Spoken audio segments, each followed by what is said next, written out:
네, 안녕하세요. 저 정경부에서 이금융권 그리고 또 코인 쪽 살펴보고 있는 정호진 기자라고 합니다. 네. 안녕하십니까. 반갑습니다. 예, 네. 저희 한국경제TV에서 코인을 전문으로 담당하고 있는 정코진 기자님. 네, 반갑습니다. 코인만 전문은 아니고 다른 거.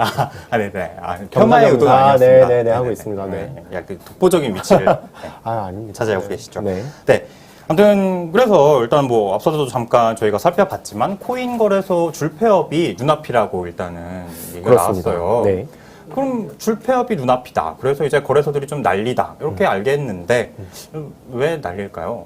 그냥 뭐 사실 뭐 폐업하면은 뭐 너무 좀 소시오패스적인 얘기인가요? 그냥 장사를 안 하면 되지 않을까? 그렇죠. 장사를 안 하면 된다라고 볼 수도 있지만 네. 사실 가장 얘기가 많이 나온 건 독과점 얘기도 가장 많이 나오고 있습니다. 독과점이요? 네, 과점 얘기가 많이 나오죠.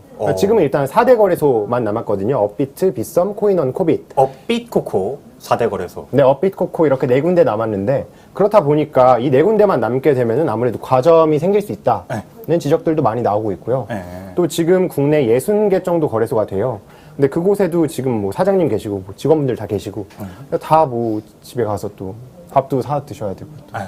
집값도 내셔야 되고. 약간 고용 안정이. 그렇죠. 네, 고용 안정 문제도 있고. 네, 그럼 그렇습니다. 진짜 이게 뭐 가볍게 얘기할 수 있는 문제는 아니군요. 그렇습니다. 네. 그리고 사실 뭐 많이 아시는 분들도 아시겠지만 여기서 하루에 거래되는 대금이 좀 상당하잖아요. 네, 맞습니다. 그럼 거기서 얻어내는 수익도 약간 이제 앞으로 좀 불확실해질 수도 있다. 뭐 이런 얘기도 나오는데 이건 뭔 내용인가요? 그렇죠. 네, 그 거래소에서 발생하는 수익은 아까 사실 비슷한 얘기예요. 고용 안정 관련된 얘기고 사실 그 거래소들이 빠지면은 그 코인들의 거래가 뭐 대형 거래소로 갈 수도 있지만 뭐 해외로 빠질 수도 있고 네, 그런 문제들은 아직 상존하고 있습니다. 네, 그렇기 때문에 이 고인 거래소들은 줄폐업하기 싫다 해서 약간 좀 당황하고 있다 이런 네, 얘기라고 네, 맞습니다. 정리할 수 있겠군요.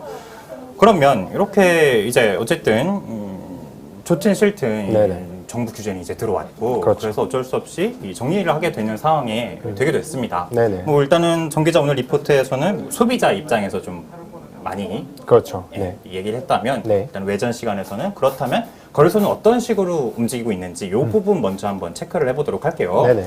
지금 가장 큰 대응책 뭐가 있을까요? 일단 거래소들은 이 사태에 대비해서 어떤 움직임을 보이고 있습니까?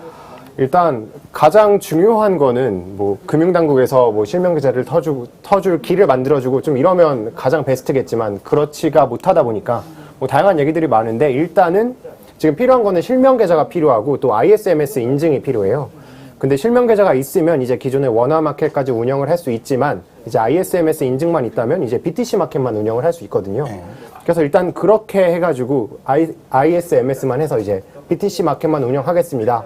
이렇게 하고 신고를 하려고 준비하고 있는 거래소들이 일단 가장 많고요. 네, 그리고 몇몇 거래소 같은 경우에는 이제 뭐 문을 닫는 거래소들도 있잖아요.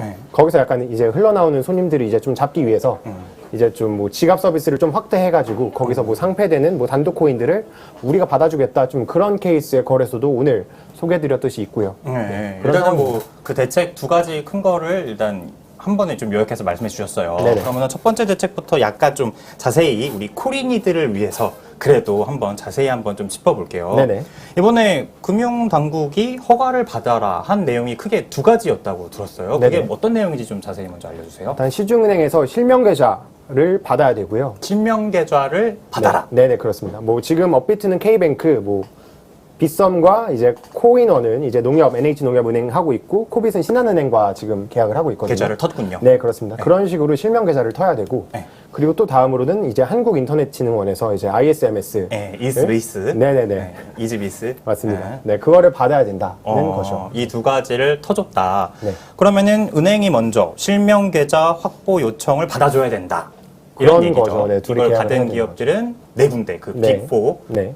업빛 코코. 네, 업빛 코코. 이 네. 네 분들이고. 네네. 근데 은행으로서는 뭐 이거를 이렇게 망설일 이유가 있나요? 좀 그냥 허가해달라면 그냥 열심히 그래 너도 해 이렇게 해줄 수 네. 있는 거 아닐까요? 사실 은행 입장에서 되게 유인책은 많아요. 왜냐면 K뱅크 같은 경우에도 사실 좀 부진했었는데 업비트랑 이렇게 계약을 하면서 굉장히 구자수가 굉장히 늘어났다. 아 그랬군요. 네, 그렇습니다. 우리가 아는 그 K뱅크가 그 K뱅크가 네, 맞죠? 네, 인뱅, 인터넷. 토뱅, 카뱅, 이제 K뱅 뭐 이렇게 그 약간 K뱅크인데 네. 상생하는 관계도 약간 없잖아요. 그렇죠. 네네네. 그런데 일단 지난 은성수 전 금융위원장께서 이제 모든 뭐 자금 세탁이나 좀 이런 것들이 좀 일어날 경우에 이게 책임을 온전하게 은행이 져야 한다. 좀 이런 취지의 말씀을 하셔가지고 은행 입장에서 아무래도 리스크가 좀 있는 거죠. 네. 실명계좌 계약을 할 때. 근데 금융위 입장에서는 왜 그런 식으로 얘기를 했을까요? 뭔가 좀 걱정이 좀 돼서 그랬어요. 사실 금융당국에서는 꾸준히 좀 말씀드리기 좀 부담스러운 부분이 있긴 하지만 좋게 보진 않으셨어요. 계속해서. 네. 어떤 코인과 관련된 네, 금융자산, 네, 가상자산들을 뭐 금융자산은 아니라는 입장을 뭐 은성수 장관께서도 하셨고 또 지금 뭐 고승범 금융위원장께서는 네, 비슷한 입장이신 것 같아요. 네, 잘 모르겠지만. 네. 소나기는 피해가라. 네. 아무튼 그 정도로 네, 다 아실 그렇습니다. 겁니다. 뭔 네네네. 말인지 아시죠? 네. 딱 그런 상황이다 보니 은행은 약간 조심하는 분위기다. 그렇죠. 네네. 어쩔 수 없이. 그래서 이거를 실명계좌 확보 요청에 응한 데는 아까 말한 빅4밖에 없었다. 그렇습니다. 이런 얘기고. 그럼 나머지 이 중소 거래소라고 봐야 될까요? 이런 표현이 정확할까요? 뭐 이 네네네. 친구들은 이제 ISMS만 가지고 계속해서 사업을 해 나가겠다. 네, 아무래도 해야죠. 네. 지금 일단 할 수 있는 것까지는 한다는 게 지금 여기 중소거래소들의 네. 입장이긴 합니다. 그래서 아까 잠깐 말씀하신 게 이 뭐 거의 거래소가 이용하는 방식이 원화거래도 있지만 네. BTC, 네, BTC 마켓. BTS 아니죠? 네, BTC입니다. 네. BT 원화거래와 BTC가 있다는데 이것도 약간 어떤 개념인지 설명해 주실 수 있을까요? 그렇죠. 말 그대로 원화마켓은 돈으로 사는 거예요, 코인을. 그리고 BTC 마켓은 비트코인으로 사는 겁니다. 물물 교환 느낌이라고 보시면 될 것 같아요. 그럼 확실히 원화마켓이 편하긴 하겠네. 내 돈 주고 그냥 그렇죠. 국내에서. 네. 아무래도 뭐 언론이나 뭐 다 통해서 보더라도 뭐 비트코인이 뭐 5천 얼마다, 5천만 원 뭐 안팎이다, 뭐 그런 식으로 전해지잖아요. 뭐 몇 달러다, 뭐 이런 식으로. 근데 비트코인 같은 경우에는 뭐 교환을 하려면 아무래도 좀 머리를 써야죠. 그렇죠. 예를 들어 뭐 작은 코인은 뭐 비트코인이 0.00014 BTC로 뭐 사야 되고 그렇다 보니까 이게 바로바로 환산이 안 되고 또 복잡하고 하다 보니까 아무래도 원화마켓이 훨씬 거래 규모도 훨씬 많고 네 그렇습니다. 그렇죠. 게다가 뭐 비트코인은 그 가격 자체도 워낙에 그렇죠. 네 유동치는 편이니까 네네, 그렇습니다. 네. 움직이는 총알 위에서 움직이는 총을 맞추는 약간 그런 기분이 될 것 같아요. 괜찮은 표현인 것 같아요. 아무튼 그런 네. 느낌입니다. 그래서 어쨌든 그렇게 되면은 뭐 거래소 안에서도 그 원화 거래를 더 많이 이용할 것 같아요. 실상은 좀 어떤가요? 그렇죠. 아무래도 업비트 같은 경우에도 이더리움의 케이스를 보더라도 BTC 마켓과 원화 마켓이 있는데 원화 마켓의 거래 규모가 한 20배 정도 뭐 매일매일 같진 않겠지만 그 정도 되고 있습니다. 훨씬 많아요. 원화 네. 마켓이. 그럼 뭐 수수료 장사하는 이런 표현이 약간 좀 직접적이지만 수수료 장사하는 거래소 입장에서는 원화 마켓을 그렇죠. 놓치고 네. 네네. 이런 BTC를 해야 되는 상황이 억울하겠지만 한 가지 대책으로 잡았다. 그렇죠.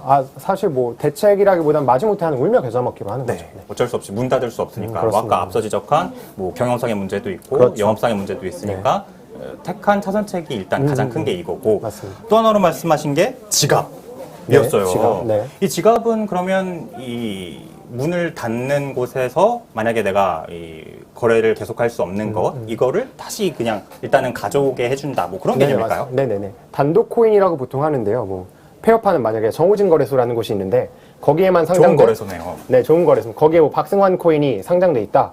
딴 데 아무 데도 없어요. 정호진 거래소에서만 상장돼 있으면 그럼 그 코인은 나쁜 코인이네요. 나쁜 코인인가요? 한 군데에서만 상장을 허락받았으면은 약간 좀 네, 약간 좀 그럴 수 있죠. 네. 근데 아무튼 적절한 네. 표현을 아무튼 그 거래소가 영업이 종료되면 그 상장 폐지된 코인은 이제 사실 뭐 판매를 할 수도 없고 살 수도 없으니까 가치가 되게 많이 떨어진단 말이죠. 네. 보존이 어려운데 그거를 우리가 일단 받아주겠다. 네. 그리고 박승환 코인이 좀 괜찮으면 우리가 다시 상장해줄게 라고 얘기를 하는 거죠.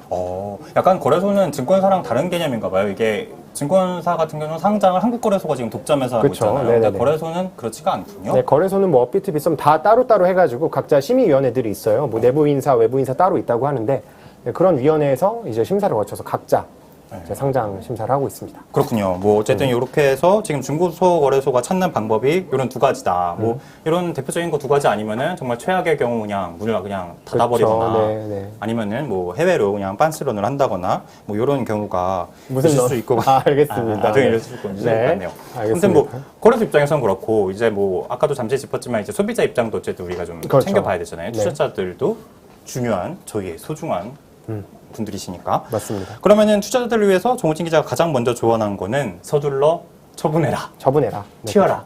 빨리 튀어야죠. 도망쳐. 네. 특히 뭐 단독 코인 이런 경우에는 근데 다들 말씀하시긴 하는데 사실 쉽지 않아요. 다들 얘기하는 게 뭐 출혈은 어쩔 수 없다. 사실 차선책이다라고 얘기를 하시고요. 일단 팔아야죠. 근데 파는데 다 알고 있잖아요. 이걸 팔아야 된다. 어차피 앞으로 이거는 뭐 가치가 없을 것이다. 박성환 코인 같은 거. 네네네. 그렇다 보니까 네 선배님. 아무튼, 네, 아무튼 그렇다 보니까 네 다들 같은 생각을 하다 보니까 이게 판매가 하기 쉽지 않을 거다. 네, 살 사람이 있어야 팔 테니까. 그렇죠. 네, 또 그 예전의 가치를 네, 보장받지도 못할 거고요. 그렇죠. 어차피 뭐 거래소가 지금 내일 당장 뭐 위태위태한 그렇죠. 처지에서 거기에 단독 상장된 코인이 같은 경우라면 이걸 뭐 팔라고 조언을 해도 네. 팔지 못하는 그런 상황이 맞습니다. 될 수 네. 있다. 네. 그래서 노리는 게 바로 이 상패 빔.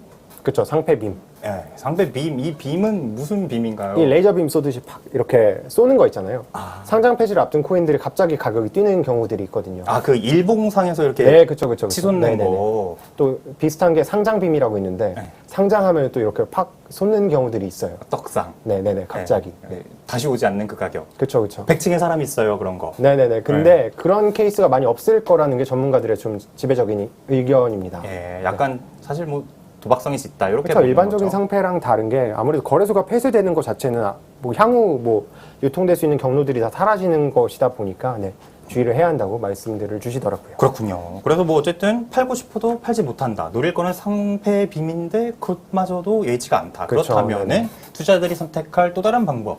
네, 뭐 지갑에 담는 케이스도 있는데요. 이건 사실 이것도 그렇게 흔한 케이스는 아니고 그리고 사실 이게 좋은 방법은 아닌 것 같긴 해요. 예. 왜냐면 이게 지갑에 담는다고 해도 향후에 또 계속 유통이 돼야 되는데 그게 담보되지 않는다면 모르는 거죠. 그쵸. 그 뭐 호그와트에서 쓰는 갈레온 내 지갑에 넣어봤자 내가 쓸데 그쵸, 없잖아요. 그쵸, 그쵸. 그 네. 뭐 나중에 뭐 이 해리포터가 부활해가지고 이제 나라를 건설할 것도 아니고.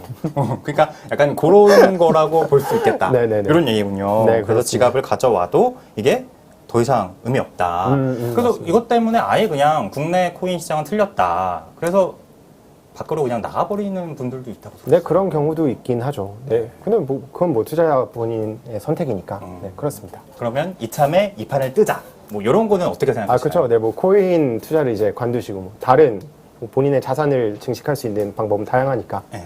네. 그렇군요. 그렇죠. 소비자들을 네. 선택할 길은 한 이렇게 저희가 4가지 정도 마련해 드렸습니다. 네네. 네, 이 지금 당장 파시던가 도망치시던가 다른 지갑에 담으시던가 관두자. 근데 약간 관두기에 아까우실 수 있는 투자자들도 있으실 것 같아요. 저 공부도 이게 많이 하셨고 네. 했으면 그렇죠. 잠깐 드는 생각은 이게 어쨌든 그래서 뭐 유통 주식 수가 유통량이 많지 않은 코인이 좀 어느 정도 정리되는 효과가 있다면 그 나머지 좀 튼실한 코인들이 약간 반사 효과를 노릴 가능성도 있다. 네네네. 그렇게 보는 거는 어떻게 해석할 수 있을까요? 그래서 이게 저도 안 그래도 다른 거래소 분들한테 많이 여쭤봤어요. 좀 이게 어떻게 될 것 같냐. 근데 여쭤보니까 아까 말씀드린 것처럼 뭐 단독 코인이라든지 아니면 뭐 중소형 거래소 몇 개에만 이렇게 상장돼 있는 그런 코인들한테는 극악재로 할 수 있지만 또 근데 메이저 코인 같은 경우에는 오히려 뭐 좋은 영향을 미칠 수 있다. 아니면은 거의 영향이 없을 수도 있다는 얘기가 나오는 게 왜냐하면 지금 업비트, 뭐 빗썸, 코인원 딱 이렇게 세 개만 하더라도 거의 90% 이상이거든요. 네. 95% 정도 돼요. 시장 총 점유율에. 네. 그렇다 보니까 어차피 뭐 나머지들이 뭐 폐지가 되든 없어지든 간에 뭐 큰 영향은 없을 것이다. 라는 얘기가 있고 오히려 좀 건실한 프로젝트에서 발행하는 코인 같은 경우에는 이제 앞으로 상장 심사도 더 까다로워지고 옥석가리가 더 잘 되려면은 되다 보면은 이제 그 코인들 같은 경우에는 호재가 될 수 있다는 거죠. 아, 그렇죠. 어쨌든 뭐 주식 용어지만 펀더멘탈이 그렇죠. 오히려 더 중요해진다. 네, 강조될 수 있다. 그렇게 그런 볼 수 거죠. 있다죠. 어차피 뭐 대갓집 걱정은 뭐 할 필요가 없잖아요. 뭐 그렇습니다. 부자 망해도 한 3, 4대는 그냥 영영돈 잘 살 테니까. 그렇죠. 네. 그렇다. 요렇게 볼 수 있겠군요. 네네. 그러면은 요런 투자자들도 약간 요런 시선을 가져가시는 게 좋겠다. 네. 라고 정리를 하면서 맞습니다. 네. 그럼 끝으로 이제 댓글 좀 몇 개 한번 같이 볼까요? 네. 뭐 오늘 뭐 별로 뭐 많은 반응은 없지만 역시 혜린 선배가 가니까. 다들 퇴근하셨네요. 네. 네, 코- 들어가세요, 지민님. 네. 네. 용학형, 멍크형, 라임동무 들어가시고요. 네, 코코님께서 그동안 나 호구였어요. 앙앙. 아, 예, 포기는 일이십니다. 진정한 투자는 실패하는 법이 없다고 들었습니다. 그렇죠. 어쨌든 그렇게 해서 이 많은 논란을 만들어 놓은 이제 금융당국을 그래도 이제 마지막으로 한번 좀 짚어보긴 해야 될 것 같습니다. 네네. 이 어쨌든 금융당국이 이렇게 이제 좀 본격적으로 뭔가 올가미를 쳤다 이렇게 볼 수도 있을 것 같은데 이 왜 이렇다라고 볼 수 있을까요? 금융당국 입장에서 아무래도 불안한 자산이죠. 네. 네. 그렇다 보니까 올가미를 친 거고. 올가미를 쳤다는 표현이 맞는지 모르겠지만 아무튼 어떤 제도를 만든 거죠. 네네네네. 특근법을 일단 만든 배경 자체는 굉장히 좋습니다. 왜냐하면 뭐 건강하고 뭐 건전하고 안전한 환경 속에서 이용자들이 뭐 자칫 뭐 다단계라든지 뭐 잘못된 코인들을 뭐 이런 상황에서 거래가 일어나는 게 아니라 네, 뭐 실명 계좌가 있고 뭐 ISMS 뭐 정보보호관리 인증 체계가 딱 있는 건강한 거래소에서 거래할 수 있도록 하는 좋은 취지인데 근데 이게 네. 예, 약간 이건 뭐 당국의 예, 변명일 것 같고 제가 생각하기에 그냥 뭐 정호진 기자 개인적으로 보기에는 여기 네. 좀 어떤 의도가 있다고 볼 수 있을지. 제가 사실 뭐 당국의 의도를 막 파악하고 그렇게까지는 어렵겠지만 전 이걸 보면서 되게 안타깝다는 마음은 되게 들었어요. 또 어떻게 좀 약간 물리셨나요?